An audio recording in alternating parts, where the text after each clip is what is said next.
I call the member for Higgins. Thank you, Mr Deputy Speaker. I'm extremely honoured to stand here today, having spoken to the JobKeeper initial legislation in May in 2020 this year.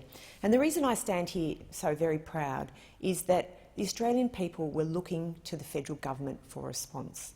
And they got a response that was certain, that was strong, and that they could predict and rely on so that their businesses could stay certain and strong through what has been an incredibly unprecedented crisis. So I want to take the House back to the end of March. And in fact, March 24th was when this House rose, and we actually had a concept that we would not be sitting again until August 22nd. Now, that is an example of how difficult at that period of time it was to predict what was happening around the world and how it was going to affect Australia. And in fact, as it turned out, we have actually sat 4 times since that period of time, and we've actually been able to continue with the pace of legislation that is required to keep governing this country. But the reason I bring this up is, as a public health researcher, I know how hard it can be to model and predict the future. I also know that prevention is better than cure. And I think in those two situations, when it comes to our health response, we have been very clear, very stable and very certain with the way that we have delivered a health response to the crisis that is a global crisis. But we can also say the same is true for our economic response.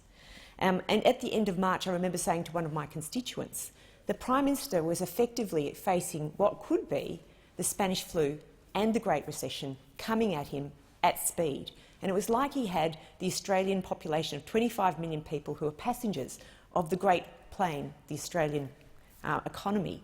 And he had to land this plane to a safe haven in order to deal with what was an unprecedented crisis. And every day he was out in the public, an hour a day, speaking to us about what his plan was. And I, for one, felt very comfortable and very certain that he had a plan. And that plan was that this crisis was going to be with us for a significant period of time. He always said that from the very start. This wasn't a 2-week crisis, which some people on the other side argued that we should go for a hard lockdown and it would be over in 2 weeks. He said it's going to be something that's going to take us at least 6 months. And the fact that early in the pandemic, as early as late March, he was able to say, we're going to put in place things that will help cushion the economy, which will help buffer jobs, which will help ensure livelihoods for a 6-month period, seemed almost unbelievable at that time.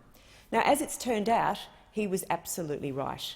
And we found that we've needed a strong, secure economic approach.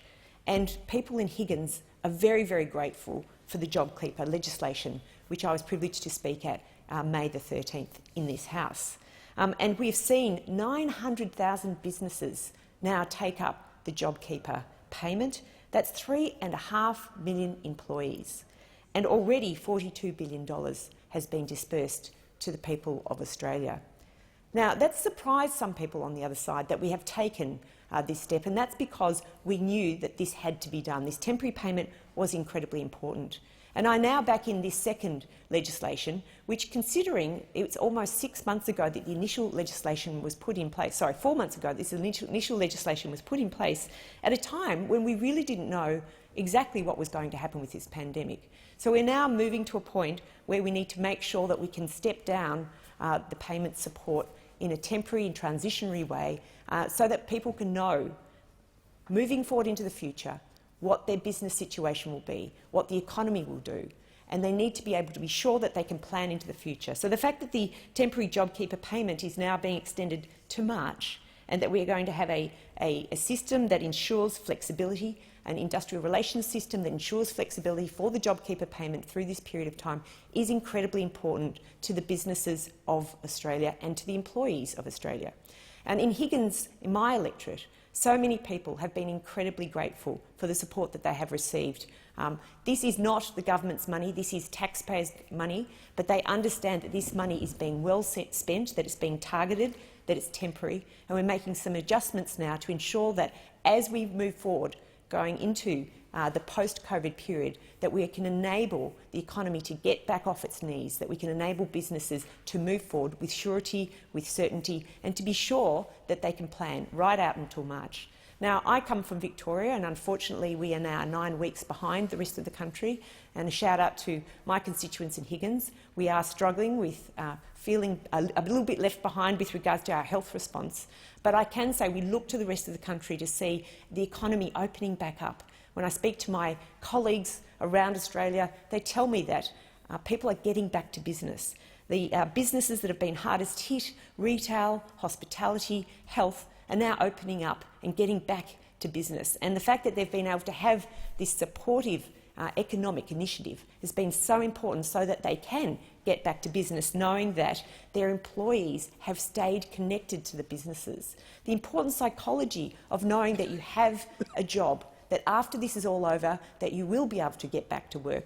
The surety for the businesses themselves to know that they're staying connected to their employees, that when it is time to open back up, they don't have to open up their, they have to open up their books and find out how they interview people and get all of that administration going. They know that they can start back again with trained and skilled employees, which means they can be on the front foot and ready to take forward their plans for their jobs and for their businesses. And that is all about what the Australian economy is. It's about individuals, about the individual companies themselves having the confidence to move forward into a post-COVID period of time.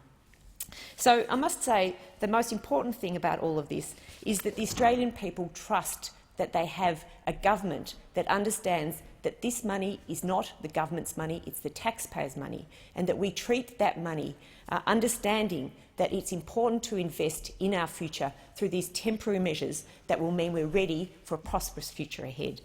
And we know that we'll continue to do what it takes to ensure that Australia can trust economic prosperity on the front of our mind each and every day as we make deliberations here in this chamber. And I'd like to say thank you to the opposition for working so cooperatively on what is clearly the most important economic initiative that this country has seen. And when we look at the unprecedented economic and health crisis that we have faced, I think the Australian people can feel a great sense of confidence and trust that we are on the right track, that we're heading in the right direction. We've dodged a bullet with regards to the health consequences of the COVID pandemic, and that the Treasurer has got the right plan and the right strategy, and that the Prime Minister is leading us to a very optimistic and hopeful future. Thank you, Mr Deputy Speaker.